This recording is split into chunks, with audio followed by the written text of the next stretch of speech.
Mr Tickle by Roger Hargreaves.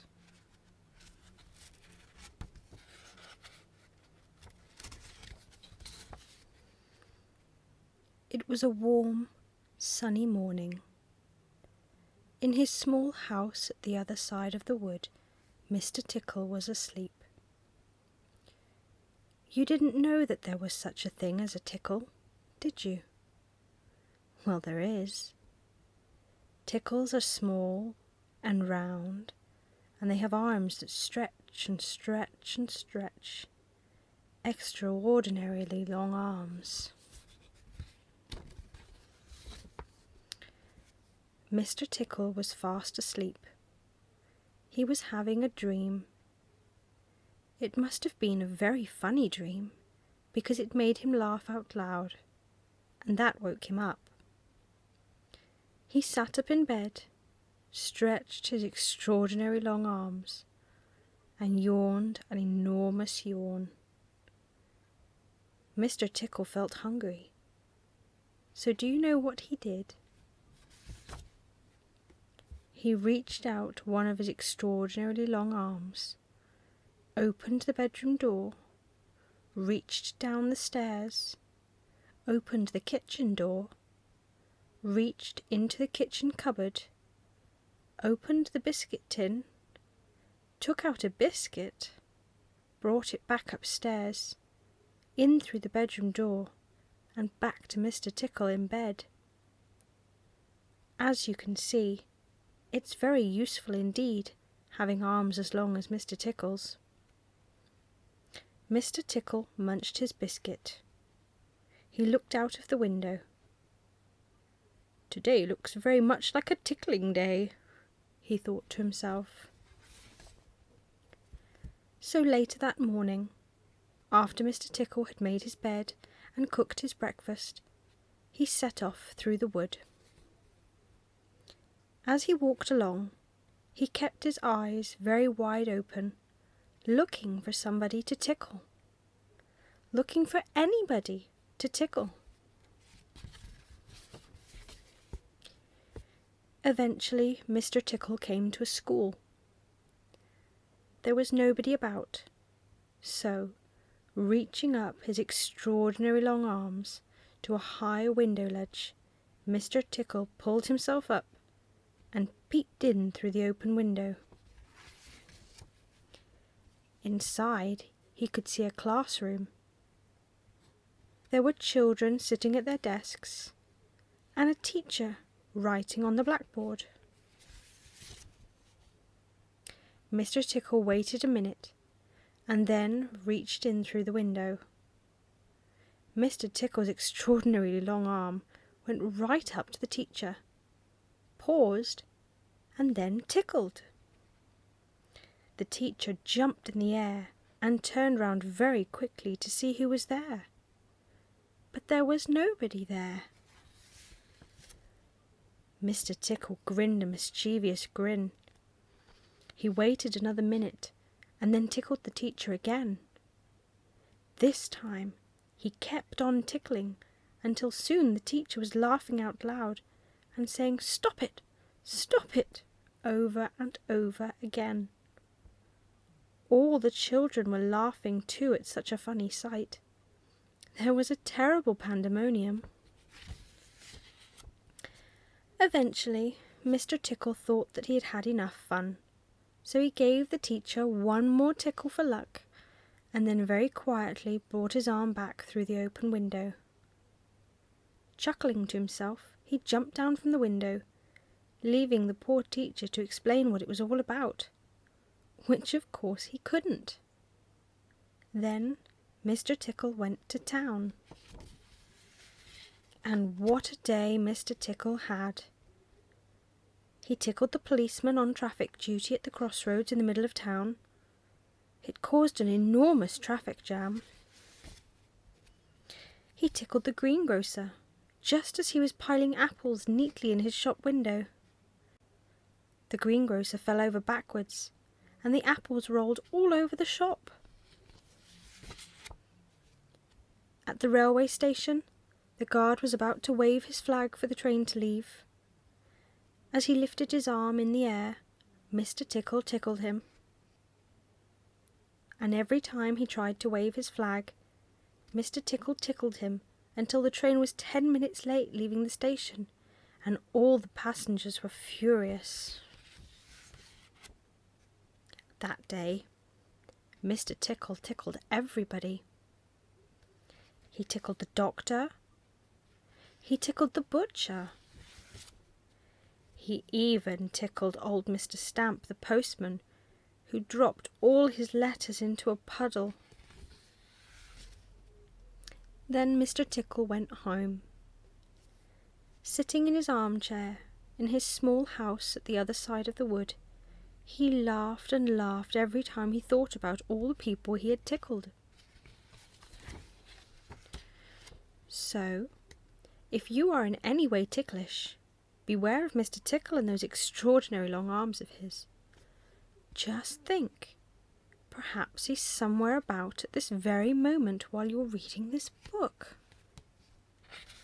Perhaps that extraordinary long arm of his is already creeping up to the door of this room. Perhaps it's opening the door now and coming into the room. Perhaps before you know what is happening, you will be well and truly tickled.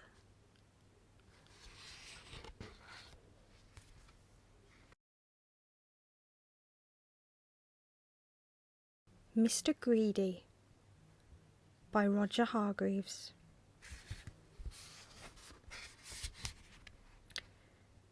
Mr. Greedy liked to eat. In fact, Mr. Greedy loved to eat, and the more he ate, the fatter he became. And the trouble was, the fatter he became, the more hungry he became. And the more hungry he became, the more he ate. And the more he ate, the fatter he became. And so it went on. Mr. Greedy lived in a house that looked rather like himself. It was a roly-poly sort of a house. One morning, Mr. Greedy woke rather earlier than usual. He'd been dreaming about food, as usual, and that had made him wake up feeling hungry, as usual.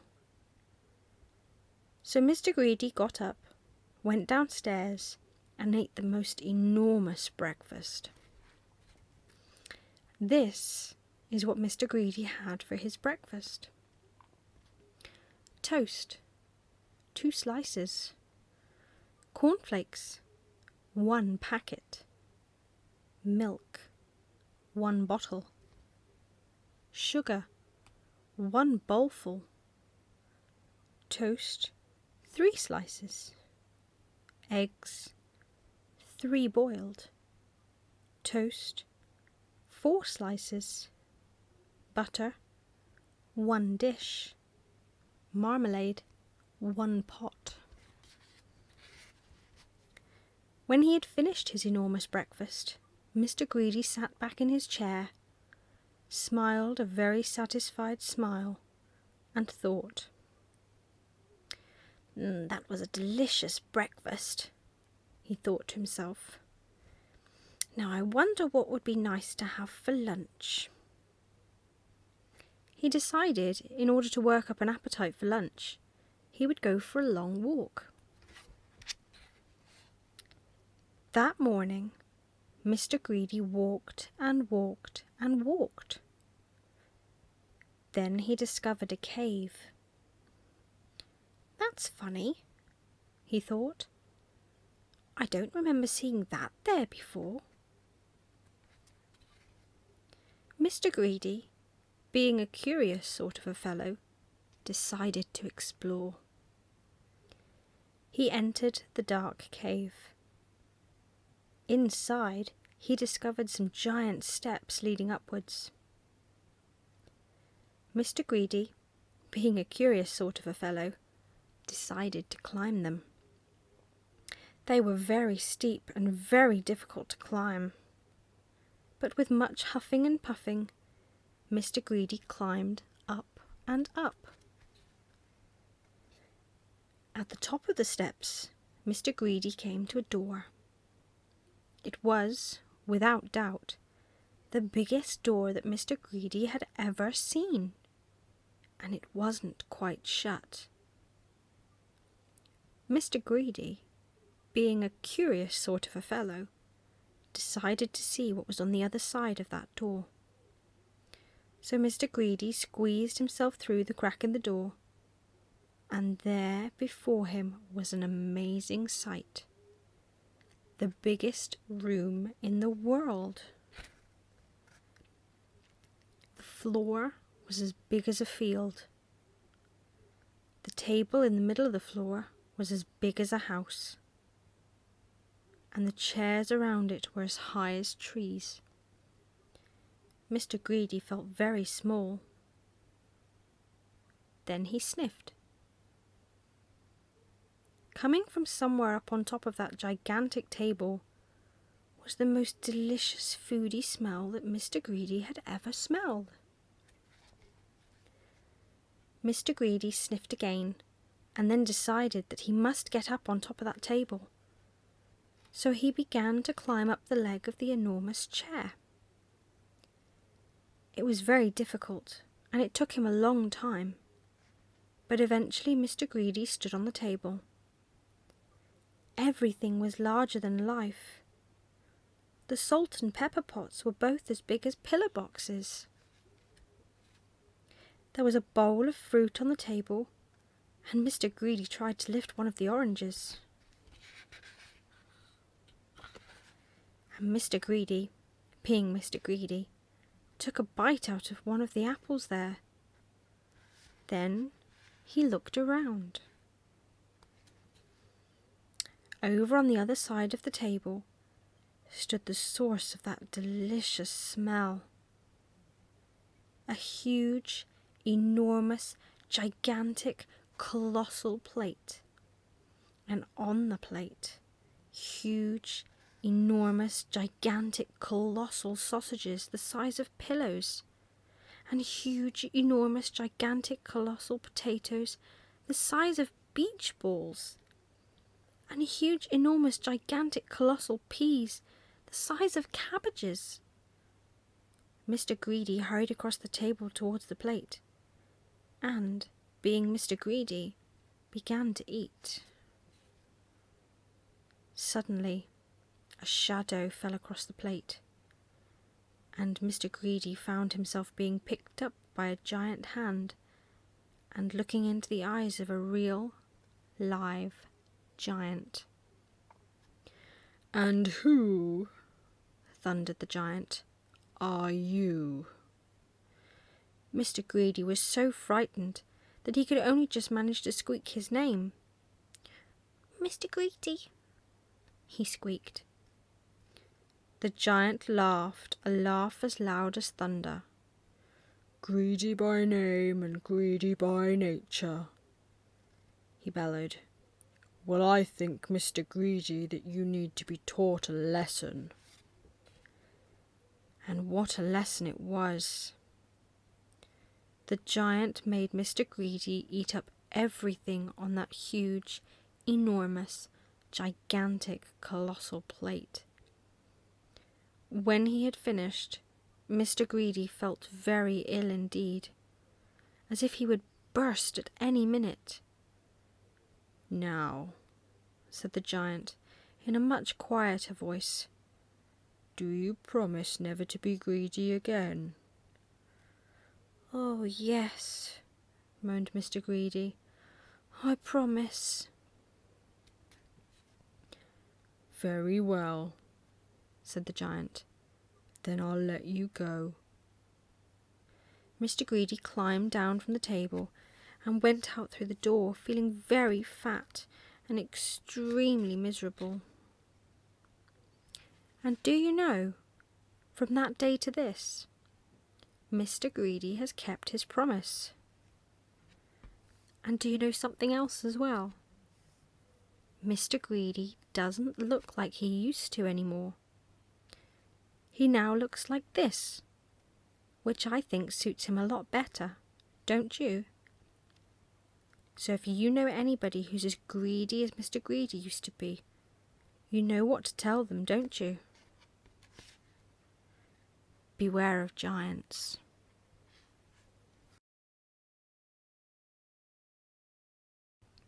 Mr. Happy by Roger Hargreaves. On the other side of the world, where the sun shines hotter than here, and where the trees are 100 feet tall, there is a country called Happyland. As you might very well expect, everybody who lives in Happyland is as happy as the day is long. Wherever you go, you see smiling faces all around. It's such a happy place that even the flowers seem to smile in Happyland. And, as well as all the people being happy, all of the animals in Happyland are happy as well. If you've never seen a mouse smile, or a cat, or a dog, or even a worm, go to Happyland. This is a story about someone who lived there who happened to be called Mr. Happy. Mr. Happy was fat and round, and happy. He lived in a small cottage beside a lake at the foot of a mountain and close to a wood in Happyland. One day, while Mr. Happy was out walking through the tall trees in those woods near his home, he came across something which was really rather extraordinary. There, in the trunk of one of the very tall trees, was a door. Not a very large door, but nevertheless a door. Certainly a door.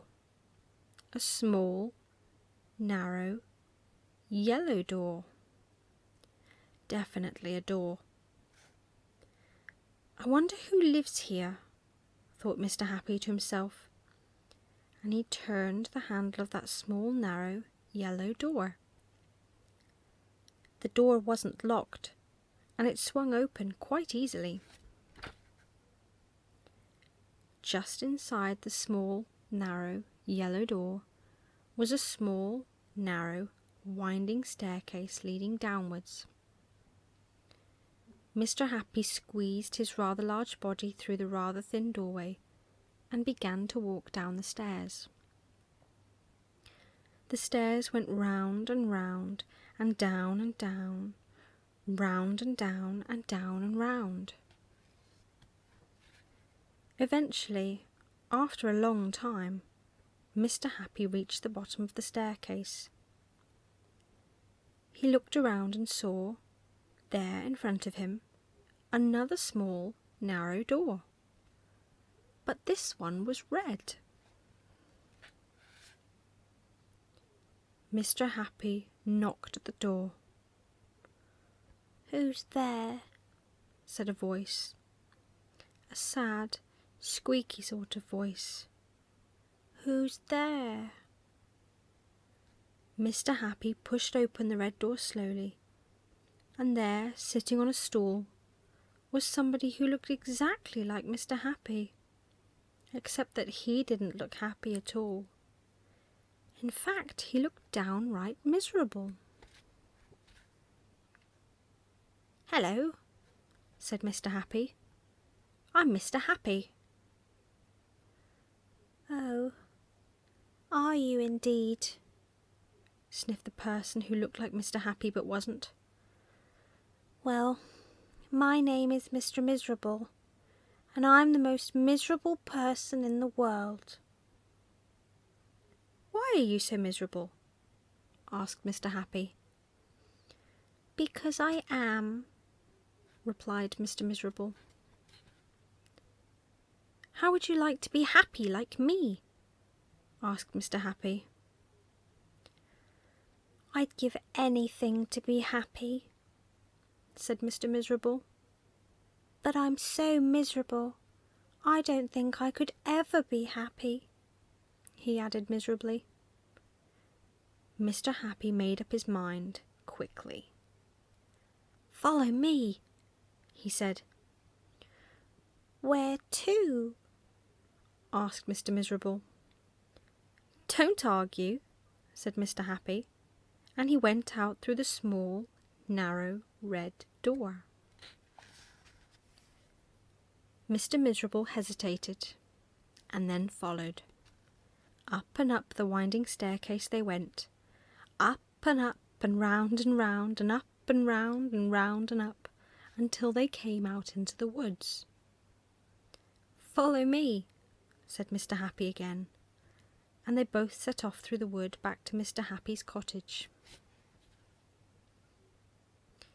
Mr. Miserable stayed in Mr. Happy's cottage for quite some time, and during that time the most remarkable thing happened. Because he was living in Happyland, Mr. Miserable, ever so slowly, stopped being miserable and started to be happy. His mouth stopped turning down at the corners, and ever so slowly it started turning up at the corners. And eventually Mr. Miserable did something that he'd never done in the whole of his life. He smiled.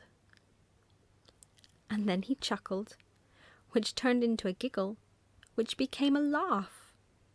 A big, booming, hearty, huge, giant, large, enormous laugh.